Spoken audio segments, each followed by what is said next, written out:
안녕하세요. 오늘 저희가 함께 들여다볼 자료는요, 정말 어마어마한 기록을 세우고 있는 기업입니다. 메르카도 리브레. 혹시 27분기 연속으로 30% 이상 성장했다는 얘기 들어보셨어요? 이게 가능한가 싶을 정도인데, 오늘 저희가 볼 자료가 바로 이 라틴 아메리카 거인의 2025년 3분기 실적 발표 중에서도요, 그 경영진하고 투자자들 사이에 오고 갔던 Q&A 내용을 담고 있습니다. 그냥 숫자만 보는 게 아니라 그 뒤에 숨겨진 이야기들, 전략, 고민 이런 것들을 좀 엿볼 수 있는 거죠. 네, 맞습니다. 이게 단순히 실적 발표 숫자만 보는 것보다 왜 이런 성장이 나왔는지, 그 배경에 뭐가 있는지 이걸 아는 게 중요하거든요. 이번 분석에서는 그래서 특히 브라질, 멕시코, 여기서 왜 잘했는지, 그리고 또 아르헨티나처럼 좀 어려운 시장도 있었을 텐데 거긴 또 어떻게 헤쳐나가고 있는지 이런 걸 좀 깊이 있게 살펴보려고 합니다. 그리고 또 하나, 막 성장을 위해 투자를 엄청 하는데 또 수익도 내라 하잖아요. 그 두 가지 사이에서 어떻게 균형을 잡으려고 하는지 그 과정도 한번 같이 분석해보면 좋을 것 같습니다. 당신이 이 복잡한 내용을 좀 명확하게 이해하고 핵심이 이거구나 하는 통찰을 얻어가실 수 있도록 저희가 좀 도와드리겠습니다. 좋습니다. 워낙 성장세가 가파르니까 어디서부터 봐야 할지 좀 막막하기도 한데요. 제일 먼저 좀 눈에 띄는 부분부터 짚어주시죠. 역시 가장 먼저 얘기해야 할 건 전체적인 성장세죠. 매출이 전년 동기 대비해서 39% 늘면서 아까 말씀하신 그 27분기 연속 30% 이상 성장, 이 대기록을 계속 이어갔다는 겁니다. 이게 그냥 운이 좋았다 이렇게 볼 건 아니고요. 그 이커머스하고 핀테크, 이 양쪽 생태계 전반에 걸쳐서 꾸준히 그리고 좀 똑똑하게 투자를 해온 결과다 이렇게 봐야 합니다. 특히 브라질에서 성과가 엄청 좋았다고 들었어요. 구체적으로 어떤 전략이 좀 먹혔던 걸까요? 그냥 할인만 막 한 건 아닐 것 같은데요? 핵심은 그거였어요. 무료 배송 기준 금액을 낮춘 거. 이게 정말 제대로 먹혔습니다. 그 총 상품 판매량, GMV라고 하죠? 이것하고 판매 건수 자체가 증가세가 확 빨라졌어요. 근데 중요한 건 단순히 구매자 숫자만 늘어난 게 아니고요. 그 웹사이트 방문한 사람이 실제로 구매까지 이어지는 비율, 전환율이라고 하죠. 그리고 기존 고객이 다시 찾아오는 비율, 유지율, 또 얼마나 자주 구매하는지 구매 빈도, 이게 다 좋아졌다는 거예요. 되게 흥미로운데요. 특히 그 특정 가격대 상품 판매가 확 늘었다는 점이요. 자료 보니까 19회알에서 79회알 사이, 우리 돈으로 하면 한 5천 원에서 2만 원 정도 될까요? 그 상품 리스팅이 엄청 늘었다던데 이건 뭘 의미하나요? 바로 그 지점이 이번 전략이 되게 정교했다는 걸 보여주는 거예요. 무료 배송 기준을 딱 낮추니까 가격에 좀 민감한 소비자들이 있잖아요. 이전에는 배송비 때문에 살까 말까 망설였을 법한 그런 중저가 상품들, 이걸 막 사기 시작한 거죠. 그러니까 단순히 돈을 막 쓴 게 아니라 특정 고객층하고 상품군을 정확히 딱 겨냥한 좀 수술적 접근이 성공했다, 이렇게 볼 수 있습니다. 판매자들도 당연히 수요가 늘어나니까 좋고요. 보통 거래량이 늘면 물류 부담이 커지잖아요. 근데 오히려 브라질에서는 그 단위 배송 비용, 그러니까 상품 하나 보내는데 드는 돈이 분기 대비 8%나 줄었다는 게 좀 놀라운데요. 어떻게 이게 가능했을까요? 네. 좋은 질문입니다. 크게 두 가지 요인이 작용했어요. 첫째는 물동량이 그야말로 폭발적으로 늘었잖아요. 그러니까 풀필먼트 센터 같은 고정시설 운영 비용이 상품 하나당으로 나눠보면 줄어드는 거죠. 희석 효과. 규모의 경제가 이제 실현된 겁니다. 둘째는 그 느린 배송, 슬로우 딜리버리즈 옵션을 아주 전략적으로 잘 썼어요. 모든 고객이 막 초고속 배송 원하는 건 아니니까요. 이 옵션을 통해서 물류 네트워크에 좀 비는 시간이나 공간, 이런 유효 용량을 효율적으로 채워서 전체 비용을 낮춘 겁니다. 물론 마케팅 투자도 하고 이런 배송 정책 개선 덕분에 브랜드 선호도 점수, NPS라고 하죠. 이것도 역대 최고치 찍었다고 하고요. 브라질 말고 다른 주요 시장, 멕시코는 어땠어요? 멕시코도 분위기 좋았습니다. GMB 성장세가 빨라졌고요. 특히 그 풀필먼트 서비스 관련해서 단위 배송 비용이 계속 꾸준히 내려가고 있다는 점이 상당히 긍정적입니다. 전반적으로 성장세가 아주 탄탄하다, 이렇게 평가할 수 있겠네요. 이커머스 말고 핀테크 쪽, 그 메르카도 파고 성과도 대단했다고 하던데요? 네, 메르카도 파고한테도 아주 성공적인 분기였어요. 월간 활성 사용자, MAU라고 하죠. 이게 증가하는 속도가 더 빨라졌고, 특히 브라질에서는 고객 만족도 지표인 NPS가 역대 최고를 기록했습니다. 이게 다 사용자 경험 UX 개선하고 신용카드 상품 강화하고 또 그 예치금의 이자 주는 수익 연동 계좌 같은 상품들이 반응이 좋았던 결과죠. 관리자산 AUM하고 신용대출 포트폴리오 규모가 확 커진 걸 보면 와, 메르카도 파고 담재력이 정말 크구나 하는 걸 알 수 있습니다. 특히 신용카드 사용량이랑 고객 지갑에서 차지하는 비중, 뭐 지갑 점유율이라고 하죠. 이게 늘면서 빠르게 성장했고 중요한 건 신용품질 저하 없이 대출 포트폴리오를 키웠다는 거예요. 그 최초 연체율 같은 것도 역대 최저 수준이라고 하니까 리스크 관리도 잘하고 있다 이렇게 볼 수 있겠죠. 근데 모든 시장이 다 이렇게 좋기만 했던 건 아닐 텐데요. 아르헨티나 상황은 좀 어땠는지 질문이 나왔다고 들었어요. 특히 선거 앞두고 경제가 좀 불안정했을 텐데요. 맞습니다. 아르헨티나는 여전히 되게 중요한 시장이긴 한데 3분기에는 좀 어려웠어요. 거시경제가 좀 불안정했고 또 선거 관련해서 불확실성도 크고 이런 게 겹치면서 성장세가 좀 주춤했죠.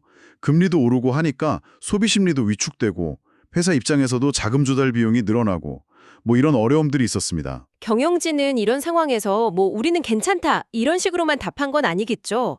투자자들은 좀 구체적인 상황이나 대응이 궁금했을 텐데요. 그렇죠. 그래서 우선 숫자부터 딱 제시하더라고요.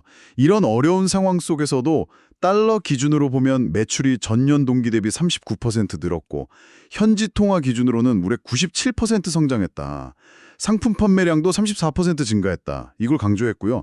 신용 포트폴리오 같은 경우는 리스크 관리 때문에 좀 조심스럽게 접근했는데도 불구하고 100% 성장했고 연체율 NPL 같은 건전성 주포도 양호하게 유지되고 있다.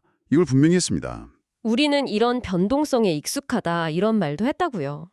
어떻게 보면 자신감 같기도 한데 좀 안일하게 들릴 수도 있을 것 같기도 하고요.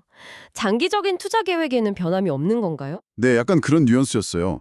이번 분기가 바로 그 예시다. 뭐 이러면서 거시경제 변동성에 대한 경험이랑 대응 능력을 좀 강조하는 모습이었죠. 선거 끝나고 나면 불확실성이 좀 줄어들 테니 상황이 나아질 거다 이렇게 기대하고 있었고 아르헨티나 시장의 장기적인 성장 잠재력에 대해서는 뭐 여전히 긍정적으로 보고 있었습니다. 실제로 이번 분기에도 투자를 안 멈췄어요. 두 번째 풀틸먼트 센터도 열고 신용카드도 출시하고 여전히 수익성도 높고 성장 가능성도 큰 시장이다 이렇게 보고 있다는 의지를 보여준 셈이죠. 사용자 증가세도 진짜 인상적이더라고요.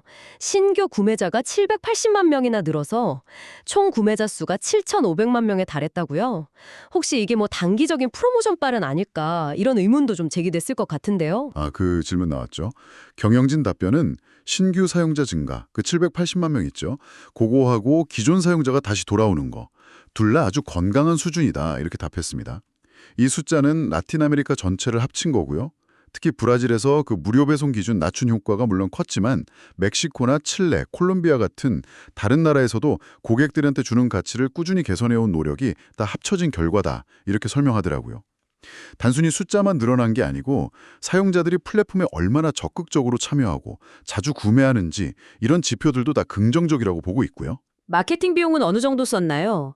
신규 고객 막 끌어들이려고 공격적으로 돈을 쓴 건 아닌지. 마케팅 비용은 매출의 한 11% 수준, 지난 분기하고 비슷하게 유지했습니다. 다만 돈 쓰는 방식을 좀 더 효율적으로 바꿨죠. 특히 좀 주목할 만한 게 제휴 채널 투자를 전년 대비 4배나 늘렸다는 거예요. 뭐 인플루언서라든지 다른 웹사이트하고 제휴해서 젊은 층 포함해서 새로운 고객들을 아주 효과적으로 데려왔다. 이렇게 평가하고 있었습니다. 중요한 건 그냥 돈만 막 쏟아붓는 게 아니라는 점이에요. 아주 정교한 방법론을 써서 신규 사용자를 확보하고 또 이렇게 확보한 사용자들이 장기적으로 회사 수익성에 기여하는지 이걸 면밀히 투적하면서 투자를 조절하고 있다. 이렇게 강조했습니다. 지금 투자 수준이 지속적인 성장을 뒷받침하는데 아주 적절하고 효율적이다. 이렇게 자신하는 모습이었어요. 경쟁 환경 얘기도 나왔겠죠. 특히 브라질 시장은 뭐 경쟁 치열하기로 유명하잖아요. 거기다 판매자들한테 상대적 가치 고지라는 좀 새로운 정책을 테스트 중이다 이런 말도 있었다면서요? 이게 뭐죠? 네, 브라질 경쟁 얘기는 뭐 항상 나오는 단골 질문이죠. 그 상대적 가치 고지라는 건 아직은 단기 테스트 단계에 있는 시스템인데요. 쉽게 말하면 구매자한테 최고의 경험, 그러니까 제일 좋은 가격, 제일 빠른 배송 이런 걸 제공하는 상품을 검색 결과나 프로모션에서 좀 우선적으로 보여주려는 시도예요. 제한된 매장 진열대 공간을 가장 효과적인 상품으로 채워서 구매자 만족도를 높이고 이게 결국엔 판매자들 매출 증배로 이어지게 하겠다. 있다 이런 전략인 거죠. 경쟁사들도 뭐 비슷한 시도를 하고 있다 이렇게 언급하면서 이게 업계 전반의 흐름이라는 뉘앙스를 좀 풍겼습니다. 판매자 입장에서는 갑자기 막 노출 순위 바뀌고 그러면 좀 혼란스러울 수도 있겠는데요. 물론 그런 우려가 있을 수 있죠. 그래서 이 정책은 그냥 알고리즘만 띡 바꾸는 게 아니라 물류 속도 개선하고 무료 배송도 확대하고 배송비 낮춰주고 할인이나 쿠폰 같은 거 제공하고 이런 기록적인 수준의 투자랑 같이 진행된다는 걸 강조했어요. 판매자들이 더 좋은 조건을 제공할 수 있게 지원하고 그 결과가 결국 구매자한테 혜택으로 돌아가게 한다 이런 거죠. 특히 이제 곧 다가올 블랙 프라이데이 캠페인에서 이런 투자의 효과가 좀 나타날 거다 이렇게 기대하고 있었습니다. 경쟁사에 대한 인식은 좀 어떤가요? 막 공격적으로 나오는 경쟁사들 움직임에 어떻게 대응하고 있나요? 메르카도 리브레 쪽에서는 브라질 시장 경쟁 치열한 거 그거 뭐 어제 오늘 일 아니다. 그만큼 시장이 매력적이기 때문이다. 이렇게 설명하더라고요. 지난 26년간 자기들은 강력한 가치 제한, 그러니까 고객한테 주는 종합적인 혜택이죠. 이걸 꾸준히 만들어 왔고 그 결과 2014년 이후로 전자상거래 시장 점유율이 3배, 팬데믹 이후로는 2배 늘었다. 이걸 강조했습니다.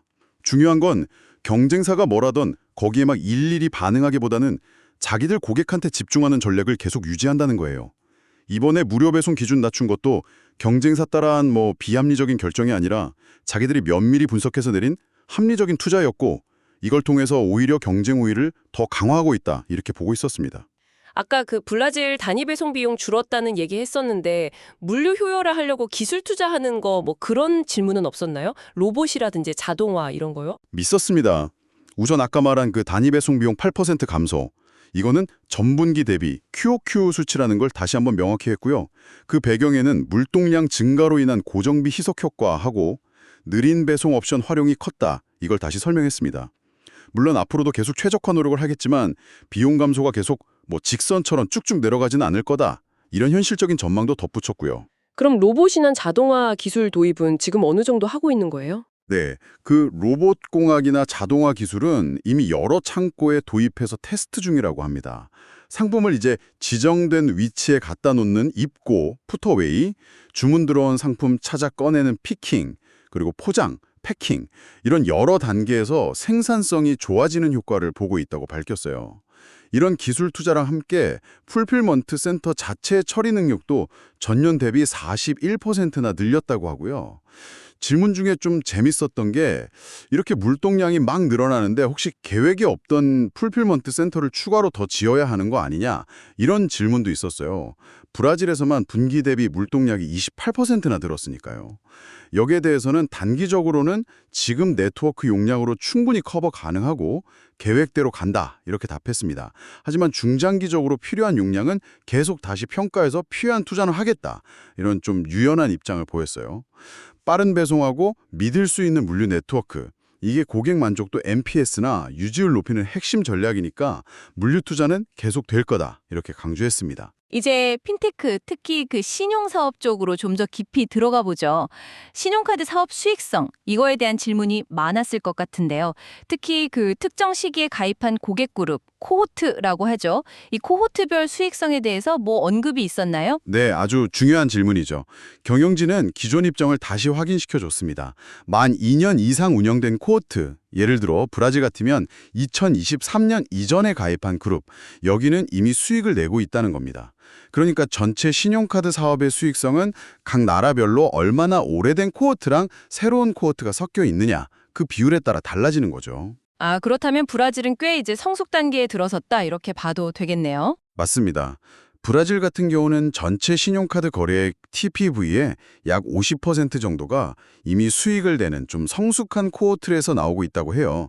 그래서 중기적으로 봤을 때 브라질 신용카드 사업 전체가 흑자로 돌아설 가능성이 높다 이렇게 보고 있습니다. 반면에 멕시코는 아직 좀 초기 단계고 아르헨티나는 이제 막 신용카드를 시작했기 때문에 이쪽 시장에서는 앞으로 몇 년간은 투자가 더 필요하다 이런 상황입니다. 그 순이자 마진, 니말이라는 지표에 대한 질문도 있었다고요? 이게 좀 복잡한 개념 같은데 쉽게 설명 좀 해주실 수 있을까요? 네, 순이자 마진, Net Interest Margin After Losses인데요. 쉽게 말하면 대출 사업에서 벌어들인 이자 수익에서 돈 빌려오는 비용, 자금 조달 비용하고 앞으로 떼일 것 같은 돈, 예상 대출 손실까지 다 빼고 남은 그 핵심 이익률을 보여주는 지표예요. 이게 3분기에 좀 줄었는데 주된 이유는 아르헨티나 경제 상황이 안 좋다 보니까 자금 조달 비용이 좀 늘었기 때문이다. 이렇게 설명했습니다. 브라질 신용카드 수익성이 좋아지고 있는 건 좋은 신호지만 멕시코랑 아르헨티나에서 하는 초기 투자가 당분간은 전체 니말에는 좀 부담이 될 수 있다. 이런 거죠. 그리고 4분기에는 보통 소비가 늘어서 좀 괜찮고 1분기에는 좀 약하고 이런 약간의 계절성도 있다고 언급했습니다. 아르헨티나에서는 그렇게 어려운 상황에서도 신용카드를 출시했다니 좀 의외인데요.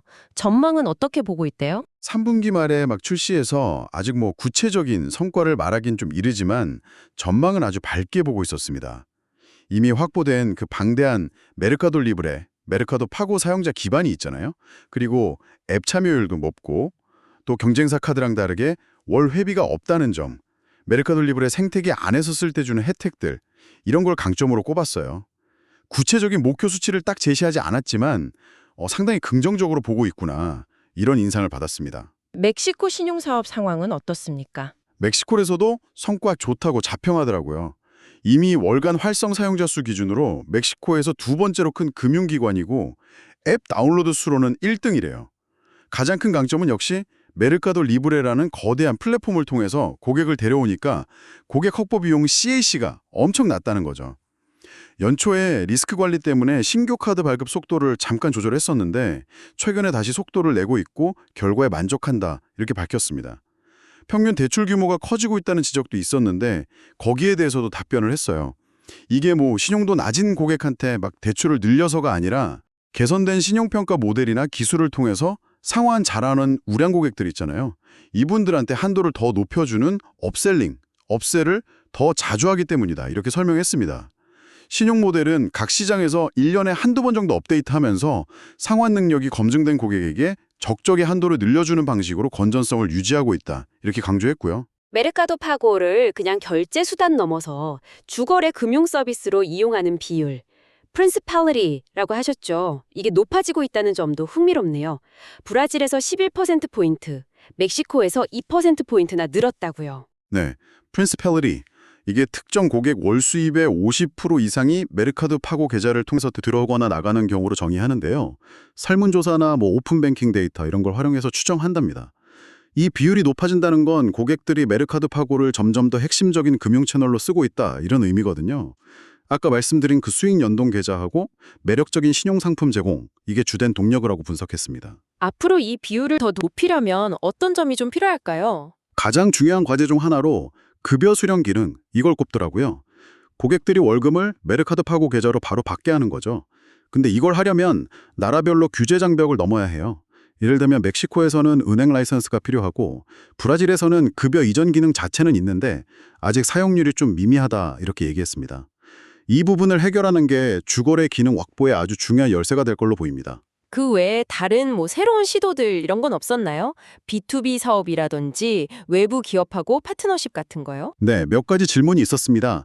먼저 브라질의 그 대형 유통업체 카사스 바이아하고 파트너십 맺은 거에 대한 질문이 있었는데요. 이건 메르카도 리브레가 상대적으로 좀 약했던 분야, 그러니까 대형 가전제품처럼 크고 무거운 상품군 있죠. 여기서 상품 구색이나 가격 경쟁력을 좀 보강하기 위한 전략적인 제휴입니다. 카사스 바이아의 상품 소식 능력이나 물류 전문성 이런 걸 활용해서 메르카도 리브레가 직접 상품 매입해서 파는 1P 사업하고 외부 판매자가 입점하는 3P 마켓플레이스 사업을 좀 보완하려는 시도인 거죠. 한편 기업 간 거래인 B2B 사업은 장기적으로 봤을 때 수십억 달러 규모의 큰 기회로 보고는 있지만 아직은 아주 초기 단계다, 이렇게 선을 그었습니다. 최근에 워낙 화두인 AI, 특히 오픈 AI 같은 외부 기업이 전자상거래 쪽으로 진출할 수도 있다, 이런 질문도 나왔을 법한데요. 있었습니다. 거기에 대해서 메르카도 리브레는 외부 기술에 의존하기보다는 자체적인 생성형 AI, 자기들은 에이전틱 AI라고 부르더라고요. 이 역량을 강화하는 데 집중하고 있다, 이렇게 답했습니다. 구체적으로 어떤 AI 기술을 개발하고 있다는 건가요? 이미 두 가지 서비스를 출시했다고 밝혔어요. 하나는 판매자들이 상품 리스팅하거나 고객 문의에 더 잘 대응할 수 있도록 돕는 대화형 AI 조언 도구 셀러 어시스턴트고요. 다른 하나는 사용자들이 금융거래 내역을 좀 이해하고 문의사항 해결하는 데 도움을 주는 핀테크 AI 어시스턴트입니다. 일단은 플랫폼 안에서 사용자들한테 최고의 AI 경험을 제공하는 걸 최우선 목표로 삼고 있고 이걸 통해서 내부 역량을 키운 다음에 향후에 외부 파트너십이라든지 다양한 옵션을 고려할 수 있을 거다. 이런 입장이었어요. 그래서 오픈 AI나 쇼피파이 이런 데랑 파트너십 맺는 거에 대해 논하기는 아직 좀 이르다. 이렇게 분명히 했습니다. 마지막으로 다시 한번 그 성장과 수익성의 균형 문제로 돌아가 보죠. 브라질에서 GMV가 크게 늘어난 건 좋은데 동시에 기여 마진, 그러니까 매출에서 변동 비용 뺀 이익률은 낮아졌다는 지적이 있었잖아요. 결국 성장을 위해서 수익성을 희생하는 거 아니냐 이런 질문이 다시 나온 거죠. 네, 이 질문은 실적 발표 때마다 나오는 아주 핵심적인 질문입니다. 경영진 답변은 아주 일관됐어요. 최우선 순위는 단기적인 마진이 아니라 장기적인 가치 창출하고 커머스, 핀테크 양쪽에서 성장 기회를 최대한 잡는 거다. 이걸 다시 한번 강조했습니다. 브라질에서 그 무료 배송 기준 낮춘 것 같은 투자가 분기 대비 상품 판매량을 42%나 끌어올리고 이게 지난 분기 26% 증가해서 확 뛴 거죠. 역대 최고 수준의 고객 만족도 NPS를 기록하는 등 아주 강력한 성과로 이어졌다는 걸 구체적인 숫자로 보여줬어요. 단기적으로 마진이 좀 눌리더라도 이게 장기적인 성장을 위한 올바른 투자라고 확신하고 앞으로도 필요하다면 망설이지 않겠다 이런 의지를 분명히 했습니다. 물론 장기적으로는 비용 효율화에 대한 기대도 있겠죠. 그렇습니다. 단기적으로는 성장을 위한 투자를 우선하지만 장기적으로는 규모의 경제 효과가 나타나면서 판매 관리비, G&A나 제품 개발비 같은 운영 비용, OPEX는 점점 더 효율화될 거다. 이렇게 기대한다고 밝혔습니다. 또 과거에 집중적으로 투자했던 신용카드 사업이나 1P, 직매입 사업 같은 부분들이 점차 성숙 단계에 접어들면서 전체적인 마진 개선에 기여할 거다. 이런 낙관적인 전망도 함께 제시했고요. 결국 단기적인 투자와 장기적인 수익성 개선, 이 사이의 균형을 계속 찾아가겠다. 이런 의미로 해석할 수 있습니다. 오늘 메르카도 리브레의 3분기 실적 발표 Q&A 자료를 통해서 정말 많은 걸 좀 깊이 있게 들여다볼 수 있었던 것 같습니다. 무료 배송 정책 변화가 어떻게 연쇄적으로 긍정적인 효과를 가져왔는지, 물류 효율성은 또 어떻게 달성했는지, 그리고 신용사업을 얼마나 정교하게 관리하고 있는지 이런 걸 구체적으로 확인할 수 있었네요. 특히 어려운 거시경제 환경 속에서도 흔들리지 않고 장기적인 관점에서 투자를 계속하는 모습, 그리고 성장과 수익성 사이에서 아주 영리하게 줄라리기를 하는 전략, 이게 참 인상 깊었습니다. 네, 맞아요. 단순히 그냥 몸집만 불리는 게 아니라 이커머스랑 핀테크라는 이 두 개의 강력한 엔진을 서로 막 연결하고 시너지를 내면서 생태계 전체를 확장해 나가는 전략이 돋보였죠. 여기에다가 AI 기술을 내부적으로 적극 도입하고 또 새로운 파트너십 판에서 약점 보완하고 이렇게 끊임없이 혁신하려는 의지도 엿볼 수 있었고요. 경영진이 단기적인 시장 반응이나 경쟁사 움직임에 흔들리기보다는 장기적인 가치 창출하고 시장 기회 포착이라는 자기들 목표에 딱 집중하고 있다는 걸 반복해서 강조하는 모습도 인상적이었습니다. 자, 오늘 분석을 마무리하면서 당신께 좀 흥미로운 질문 하나 던져보고 싶습니다. 메르카도 리브레는 이미 라틴 아메리카에서 상거래와 금융의 많은 마찰 지점들을 해결해 나가고 있잖아요. 그렇다면 이들이 커머스랑 핀테크를 이렇게 통합하고 AI 역량 강화하고 고객의 주거래 금융 서비스로 자리 잡으려고 하는 지금 이 강력한 힘을 바탕으로 해결하고자 할 다음 마찰 지점은 과연 무엇일까요? 어쩌면 우리가 아직 예상하지 못한 또 다른 기존 산업의 판도를 바꿀 수도 있지 않을까요? 한번 생각해 보시면 흥미로울 것 같습니다. 오늘 저희와 함께 이렇게 깊이 있는 정보 탐험에 동참해 주셔서 감사합니다. 다음 분석에서 또 다른 흥미로운 자료로 당신을 찾아뵙겠습니다.